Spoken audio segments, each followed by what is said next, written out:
नमस्कार दोस्तों, उमेश की क्लास में आपका स्वागत है। आज मैं आपके लिए घनमूल से संबंधित क्वेश्चन लेकर के आया हूं।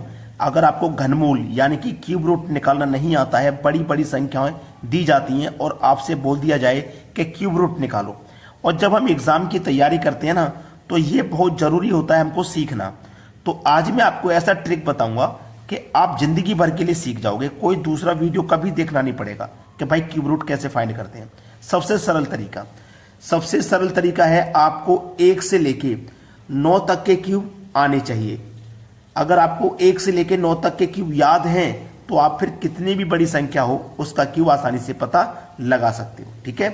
सबसे अच्छी बात इसमें यह है कि इकाई अंक सभी का अलग अलग होता है, जिसकी हमें सबसे ज्यादा जरूरत होती है। जैसे कि मैं इस एग्जाम्पल को देखूंगा तो मेरे पास यहां पे क्या है, 9 है। अब मुझे यह देखना है कि मेरे पास ये जो 9 है किस संख्या के इकाई अंक में आता है, यानी कि मैं किस संख्या का क्यूब करूं उसका इकाई अंक 9 होता है। देखिए 9 ये रहा मेरा, यानी कि अगर मैं 9 का क्यूब करूंगा तो इकाई अंक मुझे 9 मिलेगा, है ना। और किसी का भी इकाई अंक यहां पे 9 नहीं है, तो मुझे ये 9 लेना है। ठीक है, ये 9 मैंने ले लिया। अब क्या करेंगे, पीछे से गिनती करके 3 संख्या छोड़ देंगे। 1 2 3, ये 3 संख्या छोड़ देंगे। अब ये जो 6 है, हमें ये देखना है कि ये जो 6 है किन दो संख्याओं के क्यूब के बीच में आता है। अगर मैं 1 का क्यूब करूंगा तो 1 और 2 का क्यूब करूंगा तो 8। तो मेरा जो 6 है ये 1 के क्यूब और 2 के क्यूब के बीच में आता है। तो मुझे क्या करना है, जिन दो संख्याओं के क्यूब के बीच में संख्या आ रही है ना, छोटी वाली संख्या लेनी है। जैसे 1 और 2 के बीच में आ रहा है ना ये 6, तो 1 और 2 में छोटी संख्या 1 है, तो मुझे 1 लेना है। सवाल खत्म हो गया, एग्जाम्पल खत्म हो गया। यानी कि इस संख्या का क्यूब रूट यानी कि घनमूल 19 हो जाएगा। अब अगला एग्जाम्पल है, इसको देखिए। इकाई अंक क्या है, 6।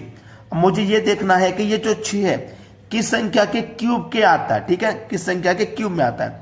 अगर मैं 6 का क्यूब करूंगा तो इकाई अंक मुझे 6 मिलेगा। तो मुझे क्या करना है, ये 6 लेना है, ये वाला 6 लेना है। ले लिया मैंने ये वाला 6। ठीक है, अब पैसे ही करो, 1 2 3, जैसे यहां से पीछे से 3 संख्या छोड़ी, यहां पे 3 छोड़ दो। 1 2 3, 3 संख्या हम छोड़ देंगे। हमारे पास है 17। अब हमको यह देखना है कि ये जो 17 है किन दो संख्याओं के क्यूब के बीच में आता है। किन दो संख्याओं के, देखिएगा अगर मैं 2 का क्यूब करूंगा तो 8, 3 का करूंगा तो 27। तो ये जो 17 है 8 और 27 के बीच में आ रहा है, यानी कि 2 का क्यूब और 3 का क्यूब के बीच में आ रहा है। तो 2 और 3 में हम क्या करेंगे, छोटी संख्या लेंगे। जैसे हमने यहां पे 1 और 2 में छोटी संख्या ली, ऐसे ही 2 और 3 में छोटी संख्या लेंगे। तो छोटी संख्या हमारी क्या है, 2 है। तो इसका मतलब इस संख्या का क्यूब रूट 26 हो जाएगा। बात समझ में आ गई। अब एक और एग्जांपल है थोड़ा और बड़ा। यहां पे देखिए इकाई अंक मेरा 8 है, तो मुझे यह देखना है कि किस संख्या के क्यूब में इकाई अंक 8 आता है। अगर मैं 2 का क्यूब करूंगा तो इकाई अंक 8 आएगा, तो मुझे क्या करना है, ये 2 लेना है। ठीक है, 2 लेना है। अब वैसे ही करो, पीछे से 3 संख्या छोड़ दो।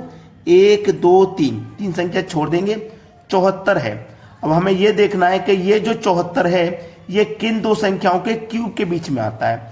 देखिएगा अगर मैं 4 का क्यूब करूंगा तो 64 और 5 का करूंगा तो 125। तो मेरा जो 74 है ना, ये 64 और 125 के बीच में आएगा, यानी कि 4 का क्यूब और 5 के क्यूब के बीच में आएगा। तो 4 और 5 में हमें छोटी संख्या लेनी है जो कि 4 है। हमेशा छोटी संख्या लेते हैं, तो इसका मतलब ये इस संख्या का क्यूब रूट कितना आएगा, 42 आ जाएगा। ये इसका आंसर हो गया। एक और एग्जांपल आपको देखने को मिलेगा आगे। देखिए ये क्या है, 4।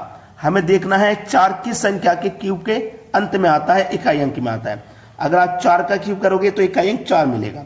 तो हमें क्या करना है, ये 4 लेना है। 4 हमने ले लिया, पीछे से 3 संख्या छोड़ दो। 1 2 3, 3 संख्या छोड़ दी, बचा कितना, 157। अब हमें यह देखना है कि ये 157 किन दो संख्या के क्यूब के बीच में आता है। देखिएगा अगर मैं 5 का क्यूब करूंगा तो 125 और 6 का करूंगा तो 216। तो 157 मेरा 125 और 216 के बीच में आएगा, मतलब 5 का क्यूब और 6 के क्यूब के बीच में आएगा। तो 5 और 6 में हम क्या करेंगे, छोटी संख्या लेंगे जो कि 5 है। तो यहां पे कितना आ जाएगा भैया, 5 आ जाएगा। तो इसका मतलब इस पूरी संख्या का क्यूब रूट कितना हो जाएगा, 54 हो जाएगा।